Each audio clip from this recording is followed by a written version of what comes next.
សួស្តីអ្នកទាំងអស់គ្នាវិលស្វាគមន៍សាជាថ្មីម្ដងទៀតមកកាន់ Channel របស់ Admin ហើយថ្ងៃនេះផងដែរសួរមកតាមដានទស្សនានៅព័ត៌មានជាបន្តទៀតដូចតទៅសម្រាប់ប្រិយមិត្តថ្មីដែលមិនទាន់បានចុច Subscribe សូមចុច Subscribe ម្នាក់មួយផងណាដើម្បីទទួលបានវីដេអូថ្មីៗជាច្រើនទៀតពី Admin អតីតខ្សែការពារ Rio Ferdinand បានណែនាំឲ្យ Manchester United ត្រូវធ្វើការទិញកីឡាករ4នាក់ក្នុងទីផ្សាររដូវក្តៅខាងមុខគាត់បាននិយាយថា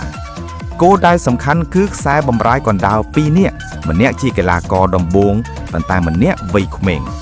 បន្ថែមខ្សែប្រយុទ្ធ1នាក់វ័យក្មេងជាជំរឿនបំរុងនិងខ្សែការពារ Fullback 1នាក់ Ferdinand ក៏បានបញ្ជាក់ថាមិនចាំបាច់បំលែងក្រុមធំពេកទេបែរត្រូវធ្វើការកែលម្អយ៉ាងមានយុទ្ធសាស្ត្រអំពីកីឡាករគាត់មិនគាំទ្រការទិញ Sandro Tonali ទេប៉ុន្តែគាត់ពេញចិត្ត Elliot Anderson ដែលគាត់គិតថាមានសមត្ថភាពល្បឿនកម្លាំងនិងអាចជួយដឹកនាំក្រុមបាន